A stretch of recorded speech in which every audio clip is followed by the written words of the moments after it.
Samantala, sa pagdinig naman ng House Quad Committee tungkol sa war on drugs, inamin ni dating Pangulong Rodrigo Duterte na nakapatay siya ng ilang tao at nagtanim din daw sila dati ng mga ebidensya. Hamon niya sa International Criminal Court, pumunta na sa Pilipinas para mag-imbestiga. Balitang hatid ni Jonathan Andal.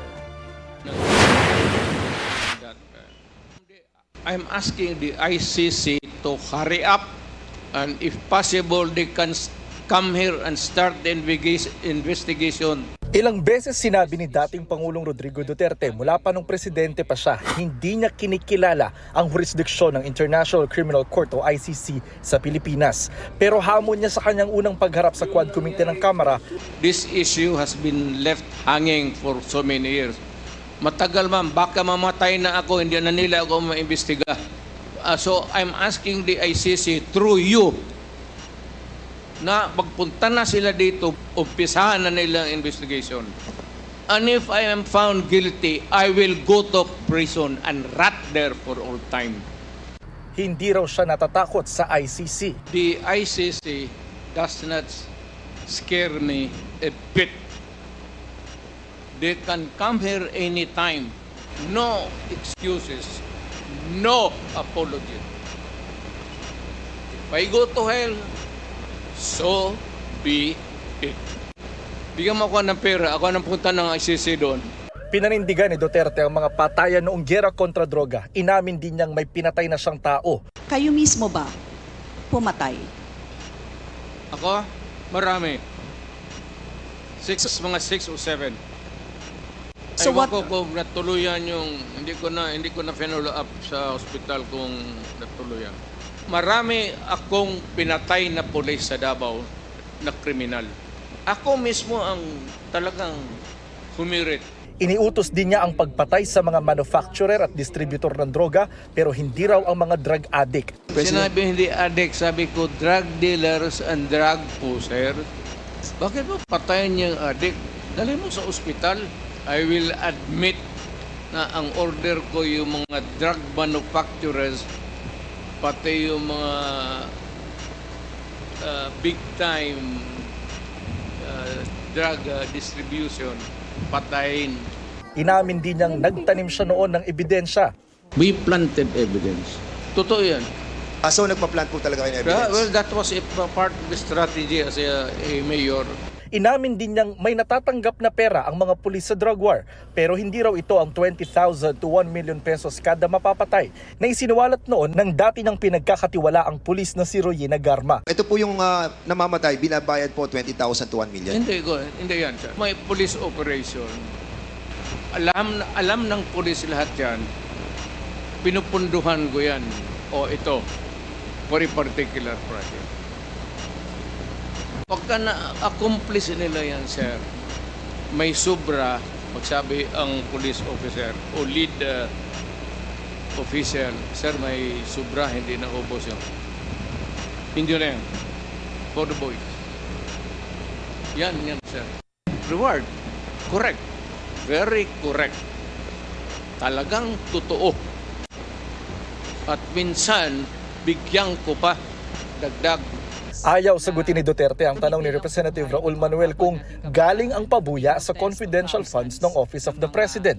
Kaya tinawag yan, sir, ng intelligence pati confidential. Kaya huwag kang magtanong kung anong confidential ginawa ko. Confidential nga eh. I am protecting the interest of the Republic when I dispense confidential funds. Do not make me account for something which I cannot do legally. Pero sa isang punto, sinabi ni Duterte, galing umano sa mga sobrang campaign fund ang perang ginamit niya sa pabuya. I still remember that you have mentioned that yung pong pera na galing po sa donation ng inyong pong campaign funds will be utilized for the reward system. You mentioned that and I saw the video. And that's a private money, Mr. President. Yes, for galing sa akin. Hindi na private money. Kasi natanggap ko yan. Ano na ako nakahawak ko na the money was, I was holding, was already when I was in the opisyal na ako. Naroon din sa pagdinig ang mga kaanak ng mga biktima ng drug war, dala ang mga larawan ng mga nasawi nilang mahal sa buhay. Lalo din po kami nasaktan ng kalooban nung time pong nalaman namin na may reward. Parang ganun lang po napaglaruan yung buhay ng mga mahal namin sa buhay. Mahirap po sa amin talaga na hanggang ngayon po ay walang hustisya dahil po wala talaga pong masusing investigasyon para doon po sa mga pinaslang. Gayon din si dating Senadora Leila de Lima na nakulong ng halos 7 taon matapos akusahang may kinalaman sa bilibid drug trade. Katabi pa nga siya ng dating Pangulo sa buong pagdinig. Naniniwala po ba kayo that si Secretary de Lima ang mother of all drug lords? Who said it, sir?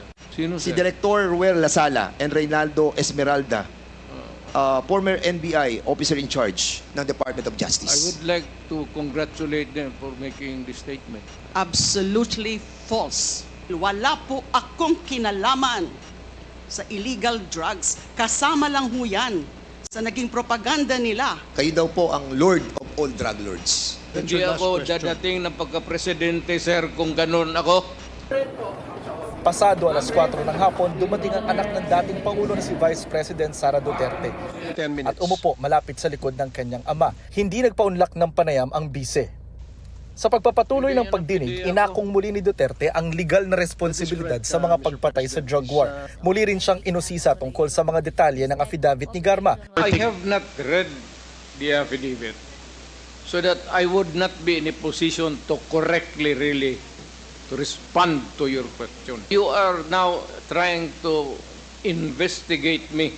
Para kang investigador. You're trying to confront me with the statements made in that affidavit, and you're trying to exact an answer from me.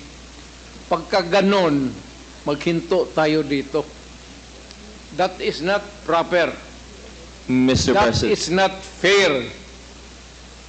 Mr. President, we're not. Titindig ako dito.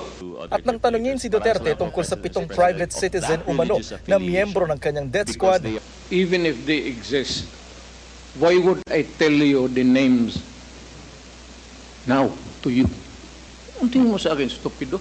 Bigay mo yung pangalan mo, you put the family and the persons in danger. Mr. What's President, the proper question? Ganon? dumating din sa pagdinig si dating Senador Antonio Trillanes IV na kilalang kritiko ng mga Duterte. Naglabas siya ng mga detalye tungkol sa mga bank transaction ng mga Duterte. Ito pong mga transactions na ito, meron pong kay Vice President Sara, meron po kay Duterte, meron po kay Baste, meron kay Pulong Duterte, at meron po kay Hanilep Abansenya. Ito pong mga ito ay mga managers checks under their name na ang origin po ng account ay yung isa dun sa mga drug lords na minention ni Las Cañas na si Sammy Uy. Nagdidibidendo yung drug lord dun sa pamilya nila Duterte tuwing October at April. No? Kaya sunod-sunod po yan. And by the way, makikita po natin si Vice President Sara, meron po siyang 2 checking in-encash dyan under her name, manager's checks. Tapos ito po ay while she was mayor, no? Kaya yan ay direct bribery. Wala pang pahayag ang mga nabanggit ni Trillanes. I'm willing to execute an affidavit or kayo na lang to summon the banks pursuant to my waiver. Kung may isang totoo lang nakiting, I will resign and I will ask my daughter to resign and everybody in the family. That is my guarantee. And I will hang myself. I will sign it, the document, tomorrow. And I will hand it kasi magagawin pa ng abogado. Nagsabi na yan siya na magbibigay siya ng waiver. Puro bluff yan, pero hindi. Kaya nga, mas maganda kung ma-draft na po natin yan ngayon para papirmahan niya yan dito. Will the former president be okay that if we draft the waiver now, that it be signed today instead of tomorrow? Anong kapalit, sir? Hindi, Sampalin ko siya sa publiko. hindi, wala naman. Ngayon na. Wala pong ganunan. I'll give you sasampalin ko sa Mr.